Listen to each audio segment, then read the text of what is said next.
You check your phone not because you need to. You feel high when he texts. You replay his last sentence in your head 1,000 times, searching for a hidden meaning that proves he cares. You are not in love with him. You are addicted to the pain of wanting him. I'm Amelia.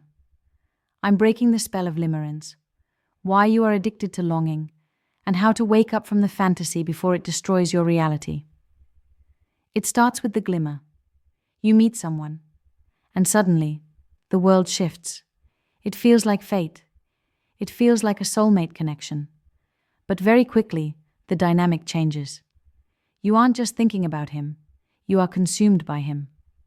Psychologists estimate that in a state of limerence, the limerent object, that's what we call him, because he occupies to 90% of your waking thoughts. You rehearse conversations that haven't happened yet. You curate your social media stories specifically for an audience of one. When you are with him, you are walking on air. But when you are apart, you feel an anxiety that screams, "Did I say the wrong thing? Is he pulling away?" This is not the calm safety of love. This is the chaotic fever of addiction. Real love feels like a fireplace. It keeps you warm. Limerence feels like a house fire. It burns you down. Why does this happen? Why do smart, rational women turn into detectives analyzing a 3-word text message? It is not because he is special. It is because of a mechanism called intermittent reinforcement. Think of a slot machine. If you pulled the lever and won every single time, you would get bored. If you pulled the lever and never won, you would walk away. But you win sometimes. You don't know when the win is coming. The man you are obsessed with is a slot machine. Sometimes he is warm, affectionate, and replies instantly. Next week he is cold, distant, or leaves you on read. Your brain releases dopamine not when you get the reward, but in the anticipation of it. The uncertainty is what hooks you. You are not addicted to his love. You are addicted to the anxiety of not knowing if you will get it. The limerent object is a mirror. Here is the hardest pill to swallow. You don't actually see him. In limerence, the person you are obsessed with is usually a blank screen. You project all your unfulfilled needs, your desires, and your fantasies onto him. You ignore the red flags. You ignore the fact that he is emotionally unavailable, or selfish, or simply not that into you.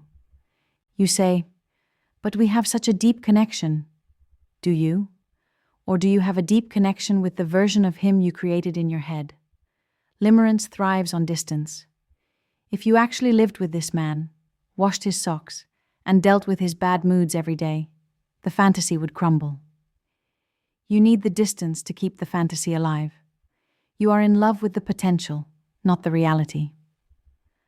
What are you distracting yourself from?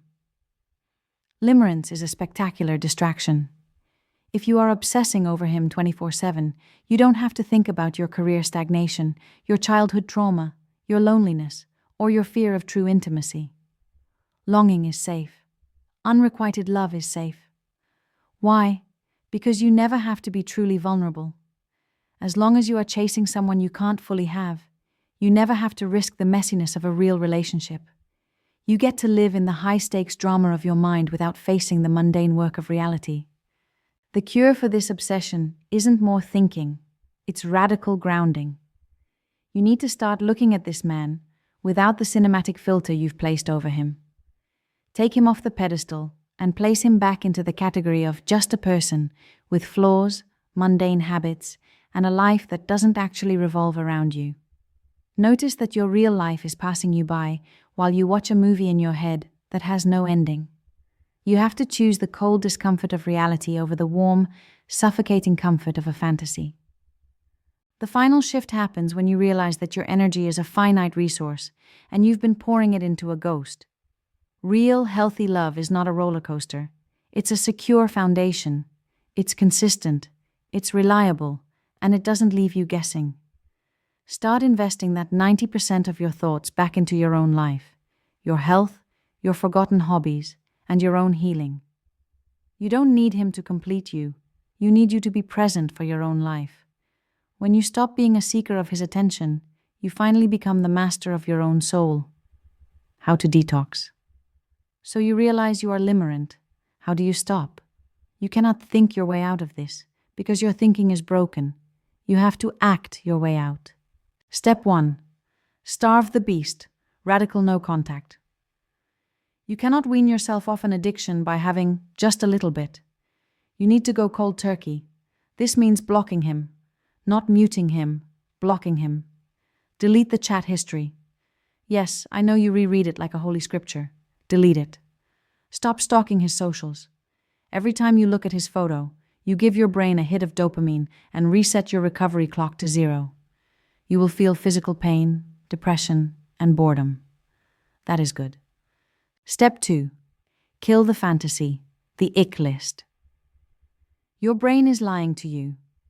It is highlighting his best qualities and editing out the bad ones. You need to manually correct the data. Take a piece of paper.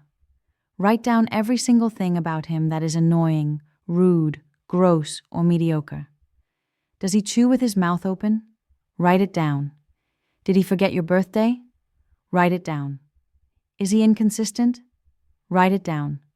Read this list every morning and every time you feel the urge to text him. You need to knock him off the pedestal and put him back on the ground. He is just a man, and probably not even a great one. Step 3. Transfer the obsession. You have a lot of mental energy that was being used to chase him. You need to put that energy somewhere else, or you will relapse. Obsess over yourself. Become limerent for your own life. When the intrusive thought comes, I wonder what he is doing. Forcefully redirect it. I wonder what I am doing to make my life better today. Reconnect with the parts of yourself you abandoned while you were busy waiting for his text. Limerence is not a love story. It is a tragedy where you are the only actor on stage, begging an empty chair to love you back. You deserve more than crumbs. Real love is not a game of hide and seek. Real love is consistent. It is boring in the most beautiful way. It is safe. But to find real love, you have to let go of the addiction to longing. You have to wake up. Reclaiming your power means deciding that your peace of mind is worth more than his occasional breadcrumbed attention. It's about realizing that a man who makes you feel like an option is not a soulmate, but a difficult lesson in self-respect.